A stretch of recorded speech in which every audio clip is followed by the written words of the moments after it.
তো সংগ্রামী জনতা,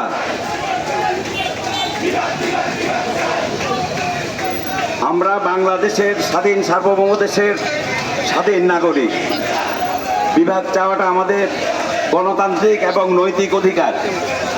এই অধিকারকে সামনে রেখে আমরা দীর্ঘদিন অনেক রাজনৈতিক নেতৃবৃন্দকে এই নোয়াখালী, লক্ষ্মীপুর, ফেনী শাসন করতে আমরা দেখেছি।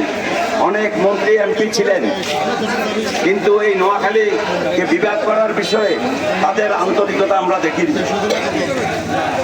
সংগ্রামী জনতা, এই জনপদে একজন বিশিষ্ট জেনারেল ছিলেন। তিনি এবং তার এই দল 17 বছর সরকারে ছিল, কিন্তু আমাদের এই প্রাণের দাবি নোয়াখালীকে বিভাগ করা হয়নি। সাবেক পতিত প্রধানমন্ত্রী শেখ হাসিনা বলেছিলেন কুমিল্লা কু দিয়ে কোনো বিভাগ হবে না। তাহলে আজকে কেন ওবায়দুল কাদের সাহেবও এই নোয়াখালীকে বিভাগ করতে পারেন নাই? এটা এই জনপদের মানুষের প্রশ্ন, ফেনী, লক্ষ্মীপুর এবং নোয়াখালীবাসীর প্রশ্ন। তাই আমরা আবার জেগে উঠেছি।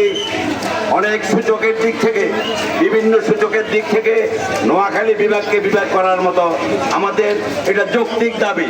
তাই নোয়াখালী, ফেনী এবং লক্ষ্মীপুরবাসীর পক্ষ থেকে আমরা বর্তমান অন্তর্বর্তীকালীন সরকারের প্রতি জোর দাবি জানাই, নোয়াখালীকে অনতিবিলম্বে বিভাগ ঘোষণা করতে হবে।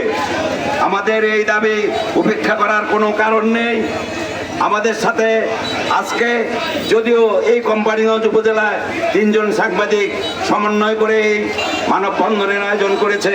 এখানে বিভিন্ন রাজনৈতিক দলের নেতৃবৃন্দ আমাদেরকে সম্মতি জানিয়েছেন, আজকে তারা উপস্থিত আছেন এবং এই জনপদের সমস্ত স্বেচ্ছাসেবী সংগঠন, মানবিক সংগঠনগুলি আজকে আমাদের সাথে একাত্মতা প্রকাশ করছে। তাই এই এলাকার জনগণের প্রাণের দাবি নোয়াখালীকে অনতিবিলম্বে বিভাগ করার আমরা জোর দাবি জানাচ্ছি। সকলকে ধন্যবাদ।